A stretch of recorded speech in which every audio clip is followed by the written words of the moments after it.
Terima kasih Anda masih bersama Laporan Pemilu. Tim kampanye nasional Prabowo Gibran, EKO, menemukan sejumlah dugaan kecurangan Pilpres di Jawa Tengah dan Jawa Timur dan akan dilaporkan secara langsung ke Bawaslu daerah setempat. Nah, itu dia menunjukkan gestur seperti itu. Ini PPS dan Tim kampanye nasional Prabowo Gibran menemukan bukti kecurangan yang memenuhi unsur terstruktur, sistematis, dan masif di dua provinsi berbeda, yakni Jawa Tengah dan Jawa Timur. Hal ini disampaikan oleh Wakil Komandan Tim Kampanye Nasional EKO, sebuah divisi dari TKN di bidang hukum dan advokasi Habibur Rahman, melalui konferensi pers di Media Center Prabowo Gibran Kebayoran Baru pada Minggu 28 Januari. Dalam temuan kecurangan di daerah Jawa Tengah, TKN mendapatkan informasi sekitar pekan ketiga di bulan Januari ini para petinggi partai politik mengumpulkan penyelenggara pemilu di sebuah hotel. Pada pertemuan tersebut dibahas bahwa kondisi di lapangan pemilihan presiden ini tidak menguntungkan bagi koalisi partai tersebut dikarenakan posisi mereka tertinggal dari pasangan Prabowo Gibran. Begitupun demikian hal dengan pemilihan legislatif DPR RI, maka itu kecurangan yang ditemukan dengan cara merusak surat suara menggunakan paku saat mekanisme penghitungan hasil-hasil suara Pilpres di TPS tengah berlangsung. Hingga kini, timnya juga terus mengumpulkan informasi dan bukti-bukti terkait kasus ini, serta meminta Bawaslu untuk bersikap proaktif. Kecurangan kedua terdapat di Jawa Timur pada Senin 22 Januari lalu. KPUD Jember mengadakan acara rapat koordinasi dan training of trainer kepada petugas pemilih kecamatan dan juga petugas pemungutan suara se-Kabupaten Jember di sebuah hotel. Dalam acara tersebut dipertemukan dugaan sejumlah penyelenggaraan pemilu yang secara terang-terangan menunjukkan gestur atau simbol dukungan kepada capres tertentu. apa yang di Jawa Timur hari ini juga kami membuat laporan resmi ke Bawaslu Jawa Timur, ya. Kalau yang Jawa Tengah kami mengumpulkan bukti dan saksi paling lambat hari Selasa sudah masuk laporannya. Ya, kita nggak akan menuduh, tapi kami menyampaikan bukti-bukti dan fakta-faktanya.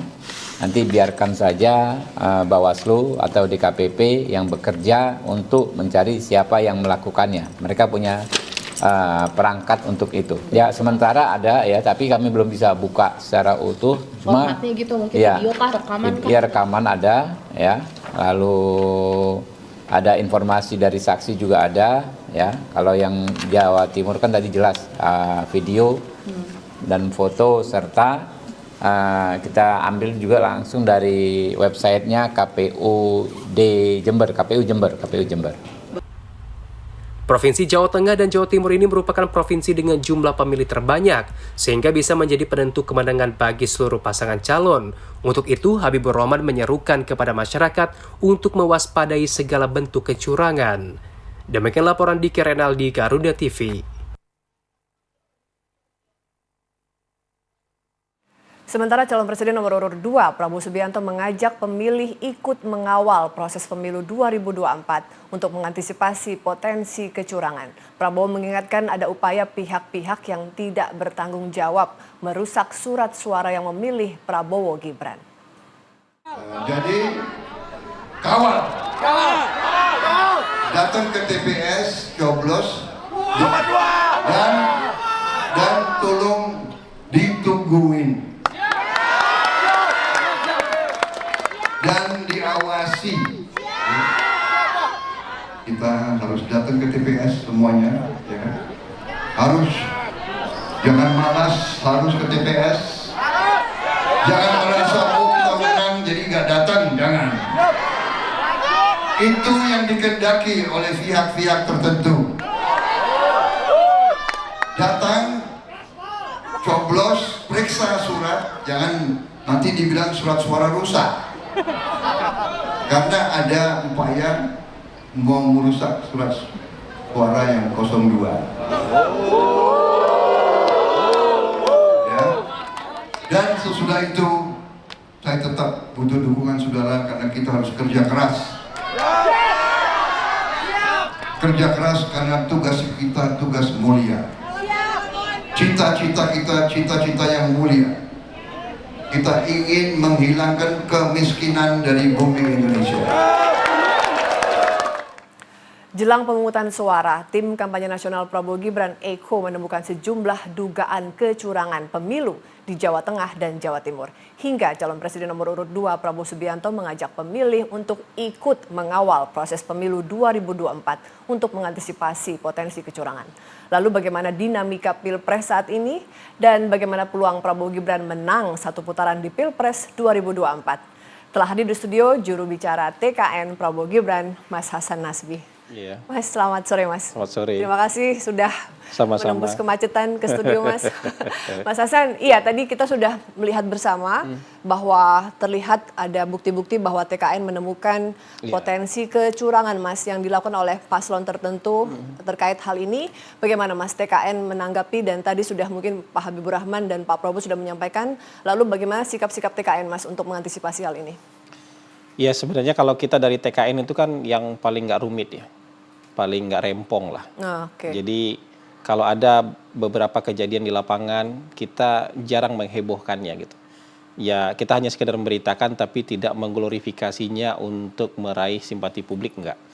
Misalnya kayak seperti ada ketua relawan kita yang meninggal tertembak di Madura. Iya. Kita nggak glorifikasi kesedihan orang untuk dapatkan efek elektoral karena mereka lagi berduka. Kita nggak jadikan itu bahan untuk. Tapi kalau di tempat lain tuh ada yang kesenggol dikit aja tuh hebohnya kayak apa gitu. Baik. Kena angin bis aja kayak ketabrak bis gitu. Jadi ada yang begitu. Nah tapi kalau yang soal potensi kecurangan, ya kita harus buka dong. Tidak hanya kita, yang lain kalau ketemu juga buka aja dong harusnya. Makanya ketika misalnya ada kertas suara yang sudah tercoblos ada di luar negeri, di Hong Kong atau di Taiwan, ditemukan Mas. Bukar, Suara, ya. bukar dong. Karena ini merusak demokrasi. Kita kan juga mau menang dengan cara yang bermartabat. Kita kan juga mau menang dengan cara yang terhormat. Semua orang juga harus begitu. Kita nggak mau curang, tapi orang lain juga nggak boleh curang dong sama kita. Gitu. Jangan kemudian kita doang yang nggak mau curang, tapi mereka mencoba-coba curang, ya nggak bisa dong. Nah makanya ketika misalnya kejadian-kejadian yang ditemukan oleh tim EKO ini buat kita bukan dinamika kampanye. Tapi ini udah bagian dari kecurangan, makanya dipublikasikan, makanya diumumkan. Karena ini nggak sehat, mengumpulkan pelaksana pemilu paling bawah KPPS. Dengan sambil curhat bahwa kita susah nih menang, ya ini kita agak di bawah nih, partai agak susah juga, calon kita agak susah. Itu kan nggak pada tempatnya. Kecuali mengumpulkan ranting-ranting partai cocok, mengumpulkan tim kampanye pasangan capres cocok. Tapi kalau mengumpulkan pelaksana pemilu sampai di tingkat terbawah ya nggak cocok dong. Baik. Bukan itu tugas mereka. Jadi buat kita berarti ada tanda-tanda ya bahwa niat untuk melakukan kecurangan sekecil apapun yang ingin dilakukan, nggak bisa dong.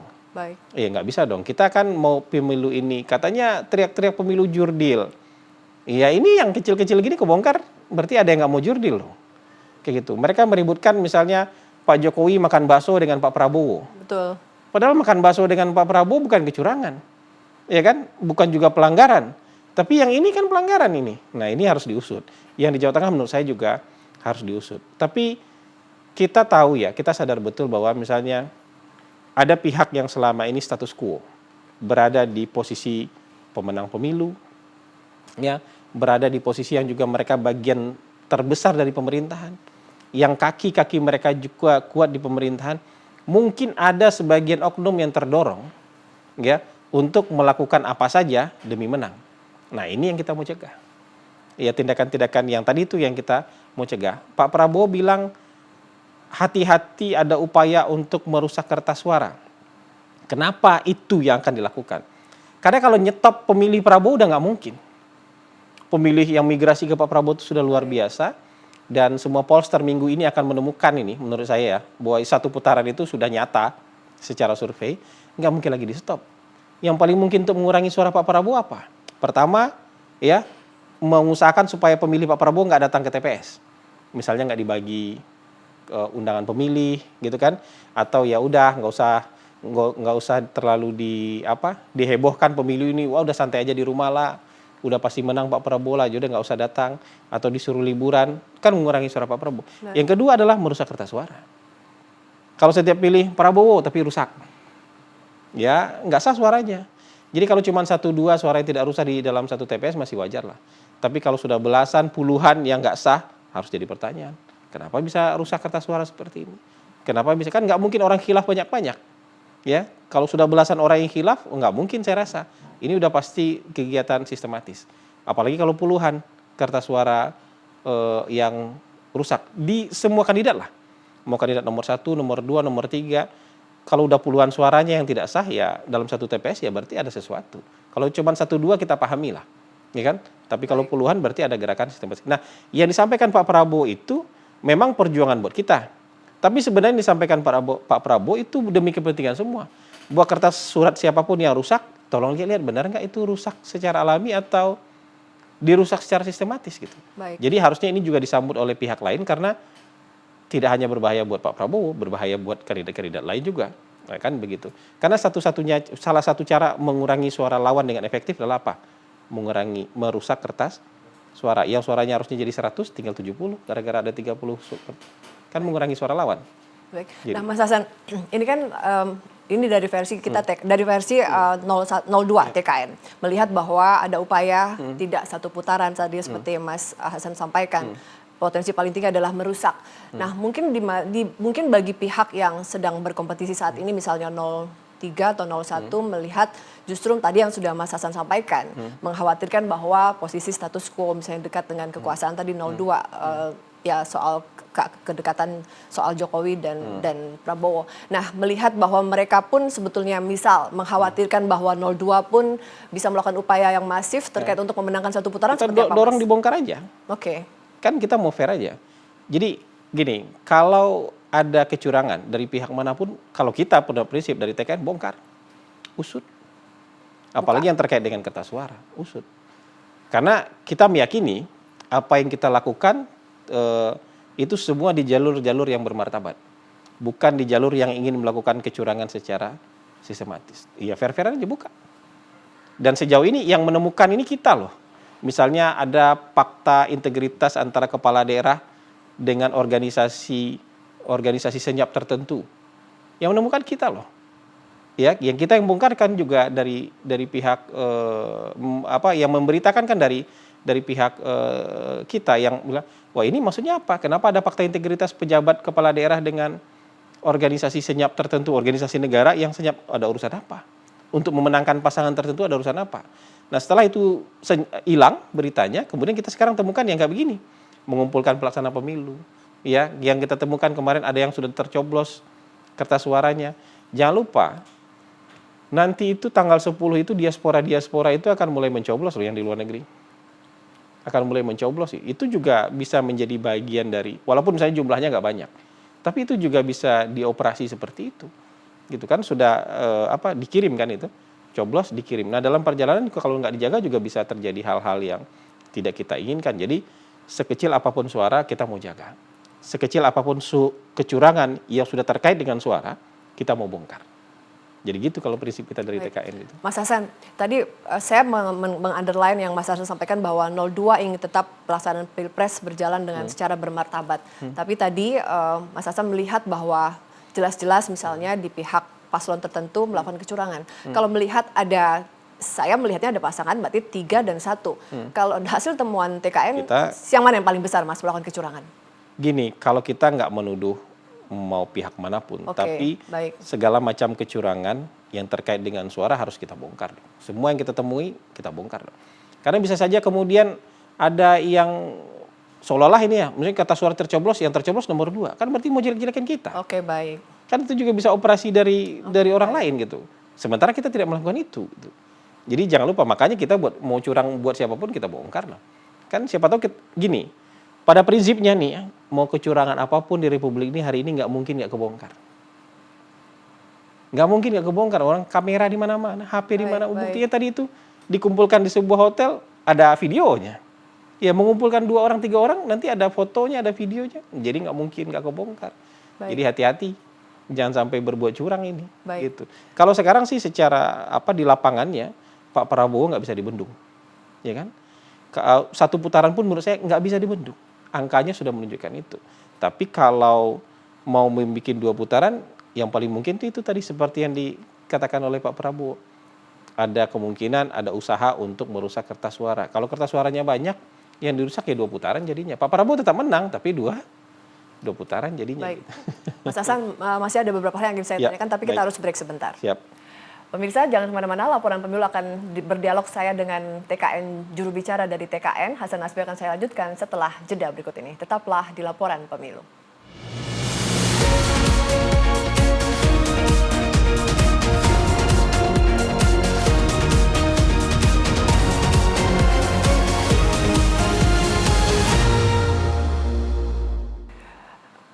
Dialog saya bersama juru bicara TKN, Mas Hasan Nasbi, saya lanjutkan kembali. Mas Hasan, melanjutkan soal tadi. Mas 02 yakin bahwa tidak bisa dibendung lagi bahwa satu putaran. Lalu ini ada upaya-upaya kecurangan agar tidak satu putaran. Nah, Mas Hasan melihat itu bahwa ini ada upaya tersebut memang sengaja untuk tidak satu putaran. Kalau faktanya nanti kan harus kita uji. Maksudnya kita tidak mau gegabah juga menuduh. Baik. Faktanya harus kita uji. Tapi kalau kita menguji perasaan, ya nggak mungkin lah mereka nggak pengen 2 putaran sekarang. Ya kan? Mereka kan juga punya angka-angka. Nah dari angka-angka yang mereka baca itu mereka percaya betul bahwa saya yakin lah kalau mereka jujur ya, dalam hati mereka tahu ini nggak bisa dibendung.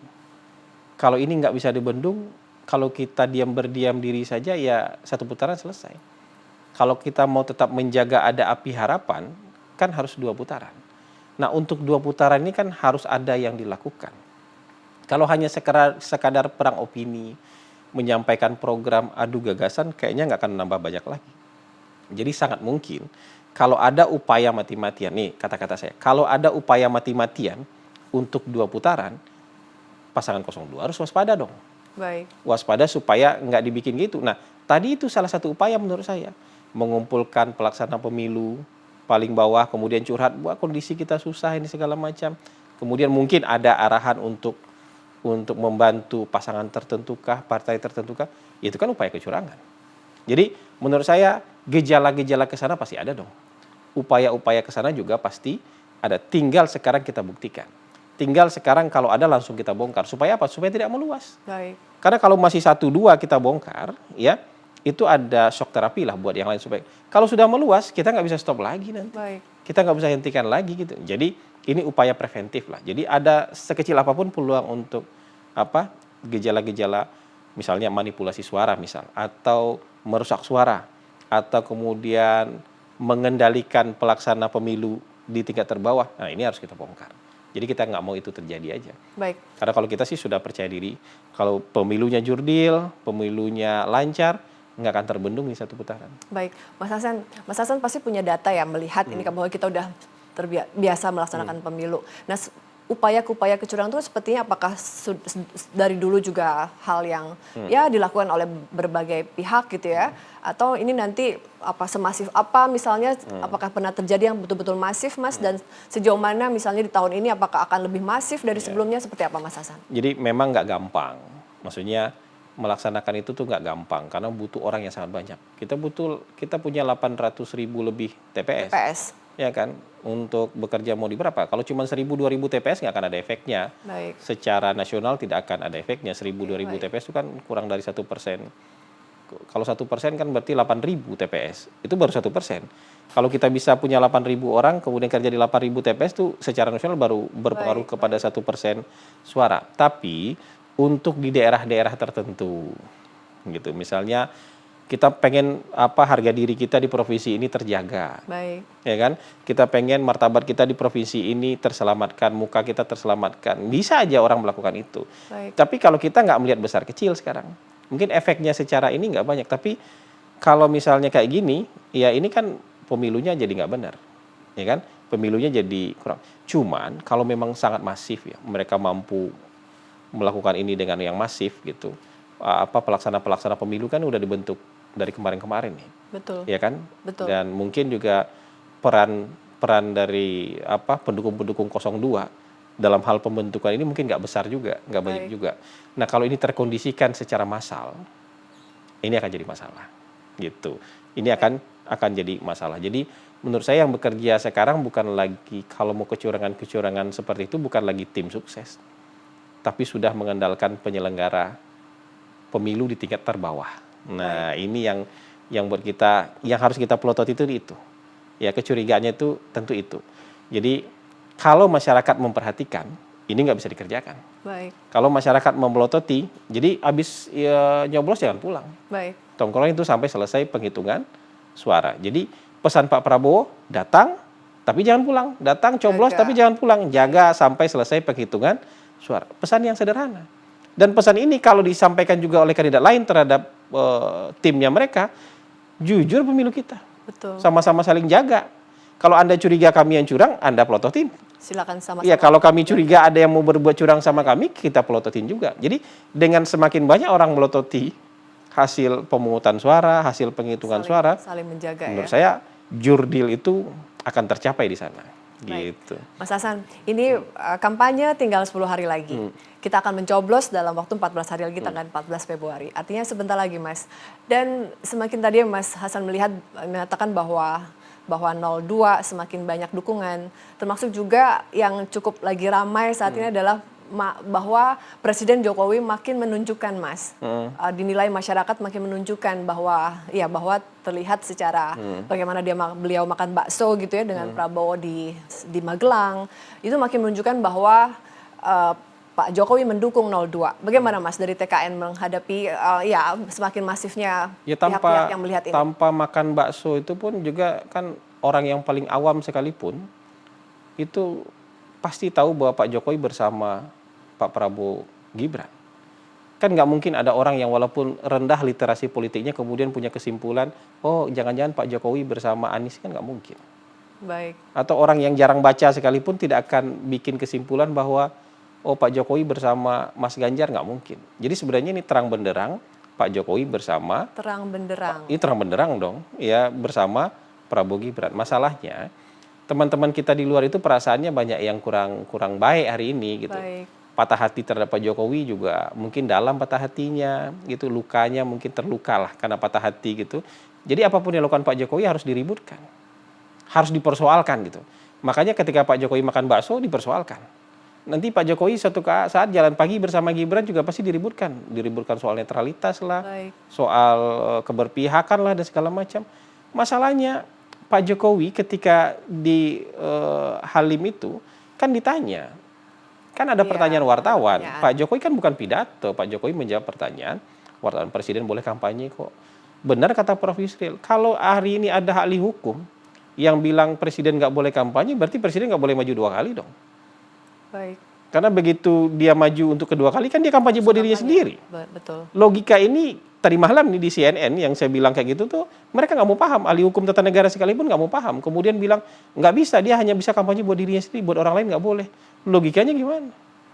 Kan kalau netralitas itu adalah karena presiden berpihak kemudian terganggu netralitasnya, Baik. itu kan sama juga terganggu netralitas ketika dia maju dong. Nah ini kan dibikin-bikin, suasana hatinya lagi nggak enak. Pak Jokowi potong rambut aja menurut saya buat mereka akan bermasalah. Yang anehnya kemarin Pak Jokowi main bola. Iya betul. Iya, skornya 2-0. Berapa skor Pak? 2-0. Itu dianggap keberpihakan. Baik. Dia nggak melihat bahwa Pak Jokowi pakai baju merah ketika main bola. Apakah itu keberpihakan juga? Pakai baju merah main bolanya. Kita semua meributkan hal-hal sepele, hal-hal yang sifatnya simbolik, kemudian jadi masalah nasional gitu. Dibahas di televisi, jadi perdebatan pemilu. Buat saya ini kurang masuk akal nih. Baik. Bahkan jari Ibu Iriana begini keluar dari mobil, Betul. itu diributkan. Tapi nggak pernah diributkan ketika Pak Jokowi paling sering mengeluarkan angka begini. Angka 1 nih. Baik. Bahkan ada videonya Pak Jokowi keluarkan jari dari mobil buat 3, nggak pernah diributkan. Baik. Ketika Kiai Ma'ruf Amin di acara ulang tahun PDIP, begini fotonya. Iya, metal. Ya, terus besoknya Kiai Ma'ruf bilang saya netral. Kita pendukung Prabowo Gibran nggak pernah meributkan itu.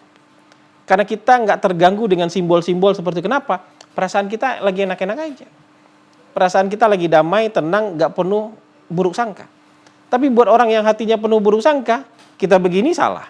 Kita sholat begini, dianggap simbol buat orang lain. Kita begini juga dianggap simbol. Gila kita lama-lama. Baik. Gara-gara terganggu untuk hal-hal kecil, kemudian jadikan masalah.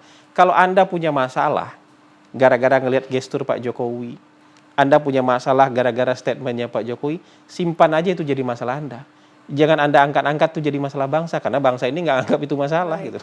Baik, karena kalau saya nih Mas Hasan melihatnya mewakili masyarakat ya, ini tuh semacam kami melihat show-show ini ya, keramaian-keramaian ini seperti ya cukup berpengaruh sih buat saya misalnya atau buat pemilih-pemilih yang masih undecided. Ada semacam drama-drama, isu-isu yang dihembuskan membuat saya jadi persepsi kami sebagai masyarakat jadinya oh iya ya, apakah ini memang sengaja dilakukan untuk upaya tadi buat orang-orang seperti kami yang masih undecided untuk lalu kemudian terpengaruh, Mas. Yang undecided voters itu kan jumlahnya kecil sekali hari ini. Karena orang-orang sudah memutuskan pilihan. Kalau tidak ada hal-hal yang ekstrim, orang tidak akan berpindah. Kenapa kemarin ada gelombang migrasi yang kedua, pasca debat ketiga, karena yang dilakukan ekstrim. Melakukan tindakan yang tidak pantas terhadap Pak Prabowo. Itu kan ekstrim. Jadi orang migrasi lagi, berpindah. Ya kan? Orang berpindah lagi. Tapi kalau nggak ada hal-hal yang ekstrim, orang nggak akan berpindah. Jadi kalau hanya sekedar gimmick Pak Jokowi, makan bakso, main sepeda dengan AHY, atau ketemu dengan Pak Prabowo lah makan di mana, tahun baru kan juga makan. Baik. Ya itu sebenarnya nggak kenapa-napa. Hari ini itu dipersoalkan oleh orang-orang yang hatinya terganggu. Baik, Mas. Melihat tindakan Pak Jokowi. Gini, contoh terganggunya perasaan teman-teman kita di tempat lain itu. Butet Kertarejasa tampil di dalam kampanye terbuka, menyebutkan kata-kata binatang untuk menggambarkan Pak Jokowi. Baik. Saya nggak masuk akal. Ketika Mas Guntur, putra pertamanya Bung Karno, Ya, baik. pidato, kemudian bilang, kalau kekuasaan sudah di tangan Ganjar, terserah kita Jokowi mau diapain. Baik. Itu memang suasana hatinya memang lagi sangat tidak bagus. Jadi yang dilakukan Pak Jokowi gimmick itu bukan untuk mempengaruhi undecided voters, tapi bagian dari pernak-pernik pemilu menurut saya. Pernak-pernik kampanye yang kemudian ya supaya ada hiburan dikit lah. Tapi nggak akan jadi apa ya? Orang langsung pindah gara-gara itu. Gara-gara makan bakso orang pindah, enggak lah. Gara-gara ngacungin jari begini orang pindah, enggak lah. Gara-gara main bola orang pindah, enggak lah. Baik. Itu bagian dari pernak-pernik kampanye aja. Baik. Mas Hasan, ini sebelum kita tutup laporan pemilu, silakan Mas Hasan memberikan closing statement kepada kita terkait karena ini udah mau pilpres sebentar lagi tanggal 14, kampanye akbar masih kita akan lihat dan saksikan sampai dalam 10 hari ke depan. Silakan Mas, singkat saja. Ya karena saya tim kampanye Prabowo Gibran, ya pesannya buat para pendukung Baik. Prabowo Gibran ya. Yang harus dipastikan itu adalah kita datang ke TPS tanggal 14. Jadi kita harus berusaha untuk menjaga godaan untuk tidak liburan. Karena pemilih pindahan sekarang udah tertutup. Baik. Udah nggak bisa lagi ngurus surat pindah, udah nggak bisa. Jadi kita hanya bisa mencoblos di tempat TPS kita terdaftar kalau kita belum mengurus surat pindah. Yang kedua, kemenangan Prabowo Gibran itu sebenarnya sudah nggak terbendung. Tapi itu hanya bisa diwujudkan kalau kita nyoblos. Bukan karena kita nge-tweet, bukan karena kita posting di media sosial, bukan hanya kita ngomong di televisi begini, tapi harus direalisasikan sampai di TPS. Jadi sekarang kalau speed ya, kita jalan dengan seperti yang sekarang aja. Nggak perlu agresif, nggak perlu emosi, nggak perlu marah-marah, kita cool, kita santai, tapi kita datang di TPS. Baik. Jadi kalau kita datang di TPS itu menyelamatkan negara kita dari serbuan negara api. Baik. Negara api bisa kita padamkan kalau kita menang, karena kita nggak akan ngapa-ngapain orang. Baik. Cuman kalau negara api yang menang, kita yang diapa-apain. Baik. Baik. Mas Gitu. Hasan Hasbi, terima Ya. kasih sudah berdialog bersama kami di Sama-sama. laporan pemilu. Sama-sama. Terima kasih.